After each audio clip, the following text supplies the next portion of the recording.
ஆ 1927ஆம் ஆண்டு யாழ்ப்பாணத்துல சடுதியா வாந்தி பேதி, அதாவது கொலரா நோய் பரவி 23 பேர் அடுத்தடுத்து செத்து விழுகினோம். ஓம் 23 பேர். வெளியில பாக்க இது ஒரு சாதாரண மருத்துவ செய்தி மாதிரி தான் தெரியும் பாருங்கோ.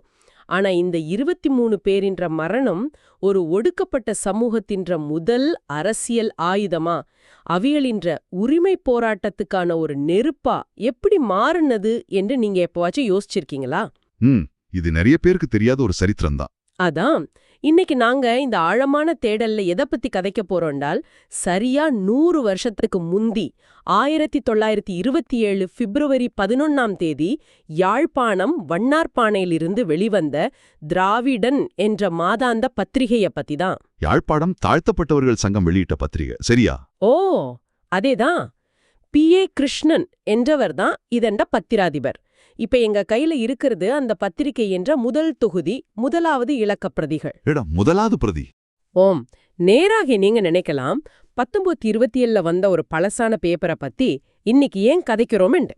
ஆனா விஷயம் என்னண்டா, இன்னைக்கு நீங்க உங்களோட சோஷியல் மீடியாவில் ரொம்ப சூடா விவாதிக்கிற சமூக நீதி, போலி செய்திகள், கட்டமைப்பு ரீதியான ஒடுக்குமுறை, பெண்கள் உரிமைண்ட அதே விஷயங்களைத்தான் எந்த வசதியும் இல்லாத ஒரு காலத்துல இவைகளும் பத்தியா எழுதி விவாதிச்சிருக்கணும்டா உங்களால நம்ப முடியுதா? இங்க ஆகப்பெரிய ஆச்சரியமான விஷயமே என்னென்றால், ஒரு நூற்றாண்டுக்கு முன்னரான ஒரு ஒடுக்கப்பட்ட சமூகத்தின்ற குரலை, அவைகளின்ற கோபத்தை நாங்க எந்தவிதமான ஃபில்டரும் இல்லாம நேரடியா இந்த பத்திரிகையில வாசிக்கக்கூடியதா இருக்கிறது தான் பாருங்க. ஆமா, எந்த ஃபில்டரும் இல்ல. ஒரு சமூகத்தின்ற வரலாற்றை நாங்க எப்பவுமே அதிகாரத்தில் இருக்கிற வேலின்ற கண்ணால மட்டும்தான் பார்த்து பழகிட்டோம். ஆனா இது விளிம்பு நிலையிலிருந்து மக்களின்ற உண்மையான குரல். உண்மைதான். அவைகள் தங்களுக்கென்ற ஒரு அடையாளத்தை, ஒரு அரசியல் வெளிய எப்படி தாங்களே உருவாக்கி கொண்டினம் என்றதை இந்த பத்திரிகை மிக தெளிவா பதிவு செய்திருக்கு. சரி, நாங்க நேரடியாகவே அந்த பத்திரிகைன்ற உள்ளடக்கத்துக்கு போவோம். இந்த பத்திரிகைன்ற மிக முக்கியமான நோக்கமே சமூக சீர்திருத்தம் என்றது வடிவா விளங்குது. ஓ, மடிநாதமே அதுதான். இதுல பாருங்கோ, யாழ்ப்பாணம் தாழ்த்தப்பட்டவர்கள் சங்கம் கொக்குவிலில நடத்தின கூட்டங்கள், அங்க அவைகள் தெடுத்த தீர்மானங்கள் எல்லாம் விலாவாரியா வந்திருக்கு. குறிப்பா அரசாங்கத்துல தங்களுக்கு பிரதிநிதித்துவம் வேணும், தங்களோட பிரிகைகளுக்கு கல்வி உரிமை வேணும்னு அவைகள் மிக தெளிவா ஒரு அரசியல் கோரிக்கையை முன்வைக்கணும். அது மட்டுமில்ல, அந்த பத்திராதிபர் என்ற அறிக்கை ஒன்று வந்திருக்கு. அதன் தலைப்பே நித்திரை விழித்தெழுங்கள் என்றதுதான். அதை நான் பார்த்தேன். ரொம்ப ஆக்ரோஷமான ஒரு தலைப்பு. ஓம், இன்னொரு இடத்துல தீண்டாமை என்ற ஒரு கட்டுரையில ஒரு அருமையான ஆனா ரொம்ப ஆழமான கேள்வியை கேட்டிருக்கணும். என்னண்டு? அதாவது, இயற்கையான சூரியனும் மழையும் எல்லாருக்கும் எந்த பாரபட்சமும் இல்லாம சமமாதான் வெளிச்சத்தையும் தண்ணியும் கொடுக்குது. அப்படி இருக்கேக்க இந்த மனுஷன் மட்டும் ஏன் சாதிய பேழை சொல்லி பாரபட்சம் பார்க்கறான் என்று கேட்டிருக்கணும். அடா, அது சும்மா ஒரு கேள்வி இல்ல பாருங்கோ, அது ஒரு மிக சிறந்த தர்க்கம் இல்லையா? ஓம், இயற்கையில இல்லாத ஏற்றத்தாழ்வை மனிதன் ஏன் உருவாக்குனான்ற அந்த ஒற்றை கேள்வி ஒட்டுமொத்த சாதிய கட்டமைப்புமே ஆட்டம் காண வைக்குது. ஏன்னா அந்த காலத்துல சாதிய ஏற்றத்தாழ்வுகள் எல்லாம் கடவுளும் மதமும் தான் உருவாக்குச்சே என்று சொல்லித்தானே மக்களை அடக்கி வச்சிருந்தனா. அதான் விஷயம். ஆனா இவிகள் இயற்கையோட ஒப்பிட்டு அந்த தெய்வீக நியாயப்படுத்தல்களை எல்லாம் உடைச்செறியணும். வடிவா சொன்னீங்க. அதே மாதிரி அந்த நித்திர விழித்து எழுங்கள் என்ற அறைகூவல் வெறும் ஒரு தலைப்பில்ல. காலம் காலமா ஒடுக்கப்பட்டு தங்களுக்குரிய அடிப்படை உரிமைகளை என்ன என்றே தெரியாமல் ஒரு இருட்டுக்குள்ள தூங்கிக் கொண்டிருந்த ஒரு ஒட்டுமொத்த சமூகத்தையும் பிடிச்சு உலுக்கி எழுப்புற ஒரு முயற்சி அது. ஆனா ஒரு நிமிஷம் பொறுங்கோ. சொல்லுங்க. இதுல எனக்கு ஒரு சந்தேகம் வருது. இப்ப இருக்கிற காலத்துல ஒரு ஒடுக்கப்பட்ட சமூகத்துக்காக ஒரு இணையதளமோ இல்லாட்டி ஒரு யூடியூப் சேனலோ தொடங்குறதே எவ்வளோ பெரிய கஷ்டம் என்று உங்களுக்கு தெரியும். நிறைய தடைகள் இருக்கு. இப்போ ஒரு யூடியூப் சேனல்னா நாங்க எவனோ ஒருத்தண்ட சர்வர்ல எங்களோட வீடியோவை போடுறோம். ஆனா 1927ல பொருளாதார வசதியோ பெரிய பின்பலமோ இல்லாத அந்த காலத்துல வண்ணார்பனையில் இருக்கிற சிவப்பிரகாச எந்திரசாலை மாதிரி ஒரு இடத்துல இருந்து சொந்தமா ஒரு பத்திரிகையை அச்சிட்டு வெளியிடுறதுண்டா அது தங்களுக்கென்று ஒரு தனி சர்வரை அவைகளே உருவாக்குன மாதிரி ஒரு பெரிய புரட்சி இல்லையா? கட்டாயம். அதைவிட முக்கியமான கேள்வி, அந்த காலத்துல தாழ்த்தப்பட்ட மக்கள் வாசிக்கக்கூடிய அளவுக்கு படிப்பறிவோட இருந்தனமா? அப்படி இல்லாதப்போ ஏன் அவையில் ஒரு பத்திரிகையை தேர்ந்தெடுக்கணும்? நீங்க கேட்கிற கேள்வி மிகவும் முக்கியமானது. ஏன் அவையில் ஒரு அச்சு ஊடகத்தை தேர்ந்தெடுத்தினோம் என்றதை நாங்க வடிவா விளங்கி பார்க்கணும். அந்த காலத்துல அச்சு இயந்திரம் என்றது வெறும் ஒரு மிஷின் இல்ல பாருங்கோ. பின்னென்ன? அது அதிகாரத்தின்ற குறியீடு. யார் எதை வாசிக்கணும், எந்த செய்தி வெளியில போகணும் என்றதை தீர்மானிக்கிறதே இந்த மேல்தட்ட வர்க்கம்தான். அப்ப மற்ற பத்திரிகைகள் இவையில் என்ற செய்தியை போடே இல்ல. பெரும்பாலும் இருட்டடிப்பு செய்த ஒரு சூழல் தான் அங்க இருந்தது.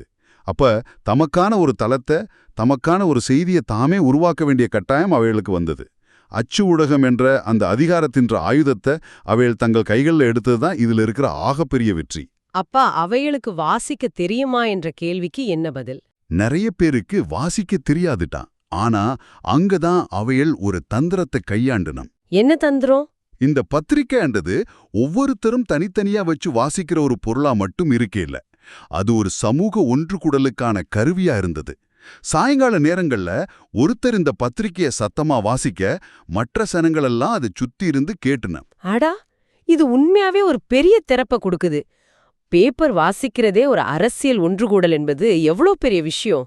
ஓம், இந்த பத்திரிக்கை வெறும் ஒரு காகிதம் அல்ல, அது அந்த மக்களை உண்டா சேர்க்கிற ஒரு மையப்புள்ளியா, அவையிலென்ற அரசியலை தீர்மானிக்கிற ஒரு களமா செயல்பட்டது. சரி, நாங்க அடுத்த பகுதிக்கு போவோம். இதுல எனக்கு ரொம்பவும் முரண்பாடா தெரிஞ்ச ஒரு விஷயம் இருக்கு. என்ன முரண்பாடு? இந்த பத்திரிகை என்ற பொது வர்த்தமானம் என்ற ஒரு பகுதி இருக்கு. அதுல தான் அந்த வடமாகாணத்துல பரவின வாந்தி பேதி, அதாவது நான் முதல்ல சொன்ன அந்த கொலரா நோயால 23 பேர் இறந்த செய்திய பிரசுரிச்சிருக்கணும். ஓம். அது மட்டுமில்ல, கள்ளு தவிர்ப்பு, அதாவது மது பழக்கத்தை நிப்பாட்டுறது பற்றிய செய்திகளும் இதுல ரொம்ப முக்கியத்துவம் பெற்றிருக்கு.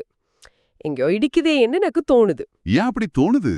இல்ல பாருங்கோ, சமூக உரிமைக்காக, கல்விக்காக, அரசாங்க பிரதிநிதித்துவத்துக்காக சங்கம் வெச்சவ ஏன் சடுதியா முனிசிபாலிட்டி ரேஞ்சுக்கு இறங்கி சுகாதார திணைக்களம் மாதிரி வாந்தி பேதிய பத்தியும் கள்ளு குடிக்கிறத பத்தியும் ரிப்போர்ட் பண்ணணும்? இது அவைகளின்ற மெயின் ஃபோக்கஸ மாத்தின மாதிரி இல்லையா? இல்லவே இல்ல. இத நாங்க அந்த காலத்தின்ற சமூக பின்னணியில வச்சு பார்த்தா தான் அதன் உண்மையான ஆழம் விளங்கும். எப்படி? ஏன் அவைகள் சுகாதாரத்தை பத்தி கதைக்கணும் என்றால், நோய் தொற்றுகள் எப்போதுமே விளிம்பு நிலை மக்களைத்தான் முதல்லையும் அதிகமாகவும் பாதிக்கும். வாந்தி பேதி மாதிரி நோய்கள் எப்படி பரவும்? சுத்தமான தண்ணி இல்லாத இடத்துல தான். சரியா சொன்னீங்க. சுத்தமான தண்ணியும் முறையான மலசலகூட வசதிகளும் இல்லாத இடங்கள்லனா அது வேகமாக பரவும். ஊருக்கு ஒதுக்குப்புறமா அடிப்படை வசதிகள் ஏதுமற்ற இடங்களில வாழ தள்ளப்பட்டது யார்? இதே தாழ்த்தப்பட்ட மக்கள்தான். ஓ, அப்ப இது வெறும் கிருமியால வார வியாதி இல்ல, இது கட்டமைப்பு ரீதியான ஒரு பிரச்சனை என்று சொல்ல வாரீங்க. மிகச்சரி. அந்த 23 பேர் இறந்தது வெறும் ஒரு மருத்துவ செய்தி அல்ல, அது ஒரு சமூக அவலம். மேல்தொட்டு மக்களுக்கு கிடைச்ச சுத்தமான தண்ணியோ சுகாதார வசதியோ இவைகளுக்கு மறுக்கப்பட்டதால வந்த மரணங்கள் அவை. இப்ப விளங்குது. ஒதுக்கி வச்சதால வார விளைமை என்றத அவைகள் வடிவா விளங்கி வச்சிருந்தன. விளங்குது. அப்ப இந்த கள்ளு தவிர்ப்பு விஷயமும் அதோட சம்பந்தப்பட்டது தானா? சும்மா உடம்புக்கு கேடு என்று சொல்லி அட்வைஸ் பண்றதுக்காக அதை போடையிலையா? அது வெறும் அட்வைஸ் இல்ல, அது ஒரு மிக தீவிரமான பொருளாதார போர் என்றே சொல்லலாம். கள்ளு தவறணைகளை அந்த காலத்துல யார் வச்சிருந்தன? பெரும்பாலும் அதிகாரத்துல இருந்த ஆட்கள் தானா? ஓம், மேல்தட்ட ஆட்கள் தான் அதன் முதலாளிகளா இருந்தனம். இந்த ஒடுக்கப்பட்ட மக்கள் பகல் முழுக்கும் மாடா உழைச்சு சம்பாதிக்கிற காசை கொண்டு போய் அந்த தவறணைகள்ல கொடுத்து கள்ள குடிச்சனம். இதனால என்ன நடக்கும்? காசு அவைகளுக்கே திரும்ப போயிடும். அதான், விளிம்பு நிலை மக்கள் என்ற பொருளாதாரம் முற்றாண்டு அழிக்கப்படும். அவைகள் படுற கஷ்டத்தை மறக்க போதைக்கு அடிமையாகி கடைசியில தங்கள உரிமைகளுக்காக போராடக்கூடிய உடல் ரீதியான பொருளாதார ரீதியான சக்தியையும் விழுந்து போடுவனும் பாருங்க. அட பாவமே, அப்ப இது ஒரு சுழற்சி மாதிரி. அவைகளை ஒடுக்குற அதே ஆக்கள் என்ற வியாபாரத்துக்கு இவைகள் காசை கொடுத்து தங்களே அழிச்சுக்கணும். ஓம், அதனாலதான் கள்ளு தவிர்ப்பு என்றது ஒரு மிக சிறந்த அரசியல் ஆயுதம் என்று அவைகள் உணர்ந்தனும். கள்ள குடிக்காம விட்டா அந்த சமூகத்திட்ட காசு தங்கும், உடல் ஆரோக்கியம் கூடும், சிந்தனை தெளிவடையும். அது மட்டுமல்ல, தங்களை ஒடுக்குற ஆக்கள் என்ற பொருளாதாரத்துக்கு கொடுக்கற சப்போர்ட்டையும் நிப்பாட்டலாம். சரியா சொன்னீங்க. சுகாதார விழிப்புணர்வும் பொருளாதார சுயக்கட்டுப்பாடும் இல்லாம சமூக விடுதலை சாத்தியமில்லை என்பதாலேயே அவைகள் இதுல இவ்வளவு கவனம் செலுத்தினோம். இப்பதான் அதோட முழு பரிமாணமும் எனக்கு விளங்குது பாருங்க. தெருவில் நடக்கிற உரிமை போராட்டங்கள், ஆஸ்பத்திரியில் நடக்கிற சுகாதார போராட்டங்கள்லாம் ஒரு பக்கம் இருக்க, இந்த பத்திரிகை நேரா ஒவ்வொருத்தனோட வீட்டுக்குள்ளேயும் சமையலறைக்குள்ளேயும் போய் குடும்ப விஷயங்களை பத்தியும் கதைச்சதுன்றது தான் என்ன ரொம்பவும் ஆச்சரியப்படுத்தணும். இன்னொரு விஷயம் கட்டாயம். ஏன்னா சமூக மாற்றம் என்றது வெளியில வீதியில மட்டும் நடந்தா காணாது. அது வீட்டின் ஒவ்வொரு மூளைக்குள்ளேயும் ஒவ்வொரு தனி மனிதனோட மனசுக்குள்ளேயும் நடக்கணும் என்றதா அவைகள் தெளிவா நம்பினானு. அதுல வீட்டை எப்படி சுத்தமா வச்சிருக்கிறது, பிள்ளைகளை எப்படி சுத்தமாக வளர்ப்பது, அவைகளை கெட்ட வார்த்தைகள் பேசாம எப்படி தடுப்பது என்று ரொம்ப அக்கறையா சொல்லப்பட்டிருக்கு. ஆனா என்ன பொறுத்த வரைக்கும் அதுல ஆகப்பெரிய முற்போக்கான விஷயம் என்னண்டா, ஆண் பிள்ளைங்களுக்கு சமமா பெண் பிள்ளைங்களுக்கும் கட்டாயம் படிப்பறிவு கொடுக்க வேணும் என்று அந்த கட்டுரையில ஆணித்தரமா சொல்லப்பட்டிருக்கிறது தான். 1927ல ஒரு ஒடுக்கப்பட்ட சமூகத்தின்ற பத்திரிகையில பெண் கல்விய பத்தி இவ்ளோ அழுத்தமா பேசப்பட்டிருக்கின்றது சாதாரண விஷயமே கிடையாது பாருங்க. இது அவைகளின்ற தூர நோக்க காட்டுது. அது மட்டும் அல்ல, இதுல இன்னொரு கற்பனை படைப்புன்னும் வந்திருக்கு. கதாசிருஷ்டி பத்மாவதியை எழுதிய கடிதம் ஒரு பகுதி. அந்த பத்மாவதி என்ற கடிதம் ரொம்ப முக்கியமான ஆவணம் அது. அந்த கடிதத்தை வாசிக்க எனக்கு உண்மையாவே தொண்டை அடைச்சுது. ஒரு பெண் வீட்டு வேலைகளுக்குள்ளேயே எந்தளவு முடங்கி கிடக்கிறாள் என்றது அந்த கடிதம் விவரிக்குது. விடிஞ்சது தொடங்க ராத்திரி வரைக்கும் சமைக்கிறது, பாத்திரம் கழுவுறது, வீட்டை பெருக்கிறதுண்டு அவளின் வாழ்க்கையே அந்த 4 சுவத்துக்குள்ள சுருங்கி போகுது. அவளுக்கு என்றொரு சுதந்திரம் இல்ல, வெளியுலகம் தெரியாது. அதோட சேர்ந்து பாலிய விவாகம் என்று சொல்லப்படுற சிறுவர் திருமணத்தால வார வலிகள், அவளின்ற கனவுகள் எல்லாம் எப்படி முளையிலேயே கிள்ளி எறியப்படுது என்றதெல்லாம் எவ்வளோ தத்ரூபமா அந்த கடிதத்துல எழுதப்பட்டிருக்கு தெரியுமா? அந்த பத்மாவதின்ற கடிதம் ஒரு மிகச்சிறந்த வரலாற்று ஆவணம். அதுல கதாசிருஷ்டி, அதாவது கற்பனை என்று போட்டிருந்தாலும் அது கற்பனை அல்ல. பின்ன அது அந்த காலத்து பெண்களின்ற ஒட்டுமொட்ட குரலின்ற பிரதிபலிப்பு. குடும்ப அமைப்புகளுக்குள்ள மறைஞ்சிருந்த ஆணாதிக்கத்தை தோலுரிச்சு காட்டுற ஒரு கண்ணாடி அது. இன்ச்சதான் ஒரு விஷயம் என்னை ரொம்பவும் யோசிக்க வைக்குது. நாங்க இன்னைக்கு 2026ல இருக்கிறோம், சரியா? 100 வருஷம் ஆக போகுது. நான் அந்த பத்மாவதின்ற கடிதத்தை படிக்கும்போது அது 1927ல எழுதப்பட்ட மாதிரி எனக்கு தெரியவே இல்லை. இன்னைக்கும் அது பொருந்துதுன்னு சொல்ல வாரீங்களா? இன்னைக்கும் எத்தனையோ வீடுகளில பெண்கள் படுற கஷ்டத்தை அவைகள் வெளியில சொல்ல முடியாம மனசுக்குள்ள குமுறுகிறத அப்படியே படம் பிடிச்சு காட்டுற மாதிரி இருக்கு. வேலைக்கு போற பெண்களா இருந்தாலும் சரி, வீட்ல இருக்கிற பெண்களா இருந்தாலும் சரி, அந்த மென்டல் லோட் என்று சொல்ற அந்த மனச்சுமை இன்னைக்கும் அவைகளை அழுத்தி கொண்டுதான் இருக்கு பாருங்கோ. அது உண்மைதான். 100 வருஷம் கழிச்சும் ஒரு பெண்ணின்ற வலி பெரிய அளவுல மாறாம அப்படியே இருக்கிறத நினைச்சா ஒரு பக்கம் ஆச்சரியமாவும் இருக்கு, இன்னொரு பக்கம் ரொம்பவும் வேதனையாவும் இருக்கு. என்னண்டி இப்படி ஒரு ஆழமான விஷயத்த 100 வருஷத்துக்கு முந்தியே அவைகள் யோசிச்சணும். அதுதான் அந்த பத்திரிகையின்ற மிகப்பெரிய வெற்றி. இது ஒரு முக்கியமான கேள்வியை எங்கட முன்னால கொண்டு நிறுத்துது. B.A. கிருஷ்ணன் போன்ற ஆட்களுக்கு ஒரு விஷயம் மிக தெளிவா விளங்கியிருந்தது. என்ன விஷயம்? அதாவது, ஒடுக்கப்பட்ட சமூகத்தின்ற விடுதலையை தேடி நீங்க அரசாங்கத்திட்ட போலாம், சட்டம் இயற்றலாம். ஆனா உங்களோட சொந்த வீட்டுக்குள்ள உங்களோட பெண்களை நீங்க அடிமைகளா வச்சுக்கொண்டு வெளியில போய் எந்த சுதந்திரத்தையும் நாங்க முழுமையா அனுபவிக்க இயலாது. அட, எவ்வளவு ஆழமான சிந்தனை! சமூக சீர்திருத்தம் என்றது அரசியல் மேடைகள்ல மட்டும் நடக்கிற ஒரு நாடகம் அல்ல. அது வீட்டின் சமையலறையிலிருந்தும் குழந்தைகளை வளர்க்கும் விதத்திலிருந்தும் தொடங்க வேணும் என்ற ஒரு தெளிவு அவைகளுக்கு இருந்திருக்கின்றதை நினைச்சாதான் தலையை சுத்துது.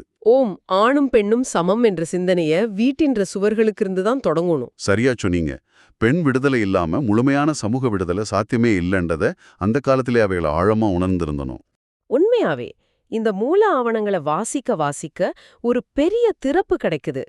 பழச பத்தி கதைக்கிறோம் என்று ஆரம்பிச்சு இன்றைக்கு நாங்க வாழ்ற வாழ்க்கைக்குள்ள எவ்வளோ சம்பந்தப்பட்ட விஷயங்களை பத்தி இந்த கடிதங்களும் கட்டுரைகளும் கதைக்குதுன்றத பார்க்க பிரமிப்பா இருக்கு. வரலாறு எப்போ எங்களை ஆச்சரியப்படுத்தும். நாங்க எங்கட இந்த ஆழமான உரையாடல் என்ற இறுதி பகுதிக்கு வந்துட்டோம். நாங்க இவ்ளோ நேரம் கதைச்சதை வச்சு பாக்க திராவிடன் என்ற இந்த பத்திரிகை ஏதோ ஒரு சில செய்திகளை தாங்கி வந்த ஒரு சாதாரண பேப்பர் இல்லை என்றது மிக தெளிவா விளங்குது. கட்டாயம் இல்ல. அது யாழ்ப்பாண சமூகத்துல வேரூன்றியிருந்த சாதி அடக்குமுறைக்கு எதிராகவும், விளிம்பு நிலை மக்களை கொள்ளும் சுகாதார சீர்கேடுகளுக்கு எதிராகவும், வீட்டுக்குள்ள மறைஞ்சிருந்த ஆணாதிக்கத்துக்கு எதிராகவும் வீசப்பட்ட ஒரு மிக வலுவான கூர்மையான ஆயுதம். ஒரு சமூகத்தின் எழுச்சி எப்படி எல்லா பக்கங்களிலையும், அதாவது அரசியல், பொருளாதாரம், சுகாதாரம், குடும்பம் என்று எல்லா தளங்கள்லையும் ஒரு சேர நடக்க வேணும் என்றதுக்கு இது ஒரு மிகச்சிறந்த முன்னுதாரணம். எந்த இடத்துல தங்களுக்கு குரல் மறுக்கப்பட்டதோ அதே இடத்துல தங்களுக்கான ஒரு மேடையை தாங்களே உருவாக்கினணும். அந்த ஒடுக்கப்பட்ட மக்கள் என்ற கைகளால் உருவாக்கப்பட்ட ஒவ்வொரு எழுத்தும் அவையில் என்ற கண்ணீராலையும் வியர்வையாலையும் எழுவப்பட்ட ஒரு விடுதலை சாசனம் என்றுதான் நாங்க அதை பார்க்கணும். உண்மை. அதிகாரம் எப்பவுமே மேலிருந்து கீழே வராது, அது கீழிருந்து தான் மேல் நோட்டி போராடி பெறப்பட வேணும்ன்றதுக்கு B.A. கிருஷ்ணனும் அந்த சங்கமும் ஒரு பெரிய பாடத்தை எங்களுக்கு கற்பிச்சிருக்கணும் பாருங்க. மிகச் சரியான வார்த்தைகள். நேராகிய உங்களுக்கும் இந்த ஆழமான தேடல் கட்டாயம் ஒரு புதிய பார்வையை கொடுத்திருக்கும் என்று நான் நம்புறேன். சரித்திரத்தை நாங்க திருப்பி பார்க்கறது வெறும் பெருமைப்படுறதுக்காகவோ இல்லாட்டி பரிதாபப்படுறதுக்காகவோ இல்ல. அது இன்னைக்கு நாங்க எங்க நிக்கிறோம் என்றத புரிஞ்சுகொள்றதுக்கான ஒரு கண்ணாடி. ஓம், அதுதான் உண்மையான நோக்கம். இந்த உரையாடல முடிக்க முதல் நேயராகிய உங்களுக்காக ஒரு கேள்வியை நான் விட்டுட்டு போறேன். இப்ப நீங்க உங்களையே கேட்டு பாருங்க. 1927ல B.A. கிருஷ்ணன் போன்ற ஆட்கள் கண்ட அந்த விடுதலை கனவும் அவள் போராடின அந்த சமத்துவமும் இன்றைக்கு, அதாவது ஒரு நூற்றாண்டுக்கு அப்புறம் முழுமையா எங்களுக்கு கிடைச்சிட்டுதா? எல்லா மனிதர்களும் சமம், யாரும் யாரையும் ஒடுக்கலாது என்ன அந்த உன்னதமான நிலைமை இன்றைக்கு வந்துட்டுதா? அல்லது அந்த பழைய பாரபட்சங்கள் எல்லாம் இன்றைக்கு புது புது சாயம் பூசிக்கொண்டு எங்கட சோஷியல் மீடியாவுக்கள்லையும் எங்கட ஆஃபீஸ் மீட்டிங்குகள்லையும் ஏன் எங்கட வீட்டு படிக்குள்ளையும் வேற வேற வடிவங்கள்ல மறைஞ்சு ஒளிஞ்சிருக்கா? இத பத்தி நீங்க கட்டாயம் யோசிச்சு பாருங்கோ. இந்த ஒரு கனமான சிந்தனையோட இன்னைக்கு நாங்க விடைபெறுறோம்.